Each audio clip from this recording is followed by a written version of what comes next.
Seperti di DKI Jakarta ada zonasi, di beberapa daerah ada pengaturan ulang. Ya ini memang tergantung kebijakan daerah masing-masing ya, tetapi kebijakan itu diharapkan bisa dan mampu menyerap aspirasi dari pedagang. Seperti di pasar Salatiga itu pemilik kelapa itu diarahkan di luar pasar, di zona di luar pasar yang terbuka untuk diatur ulang jaraknya antara pedagang satu dengan pedagang yang lain. Ini contoh kebijakan. Ini kebijakan yang bisa digunakan oleh seluruh pengelola pasar di seluruh Indonesia. Nah, untuk bagaimana menjaga agar tidak ada bisa menjaga jarak di dalam pasar, memang saya harus akui kami terus mendorong secara menyeluruh seluruh pasar di seluruh Indonesia untuk menyiapkan sekat plastik antara pedagang dengan pengunjung. Memang ini tidak mudah karena kebiasaan ini bukan kebiasaan yang lama ya, harus merubah kebiasaan baru, tapi paling tidak ini menjaga antara pembeli dan pedagang bisa tersekat ya, tidak langsung berkomunikasi secara langsung. Kita tahu bahwa pasar tradisional adalah tempat yang cukup efektif untuk melakukan komunikasi dan cukup berdekatan, maka dari sisi jarak antara pedagang satu dengan pedagang yang lain bisa diatur seperti yang ada di Kota Salatiga. Baik.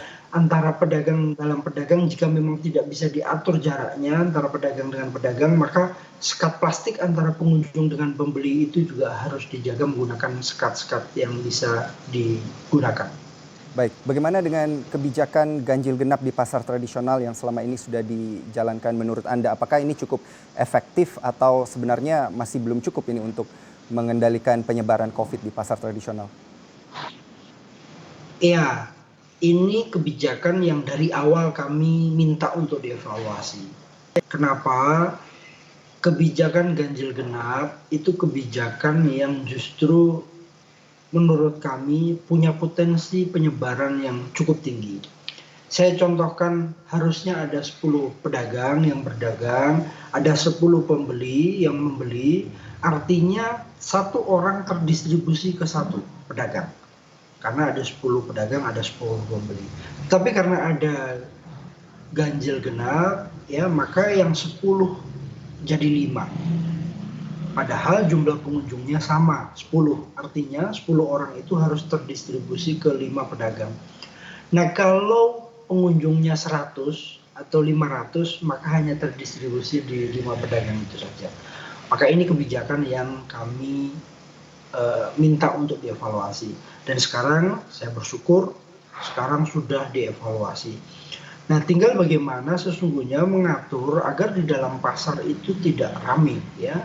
Karena sesungguhnya pengunjung sendiri punya insting atau punya cara untuk bisa melakukan kunjungan ke beberapa pedagang dengan pola yang lebih efektif. Contoh, kalau saya datang ke pedagang ayam, saya lihat pedagang ayam masih rame, saya akan belanja belanjaan yang saya butuhkan. Di sayur mungkin yang masih sepi, di tempat lain yang masih sepi.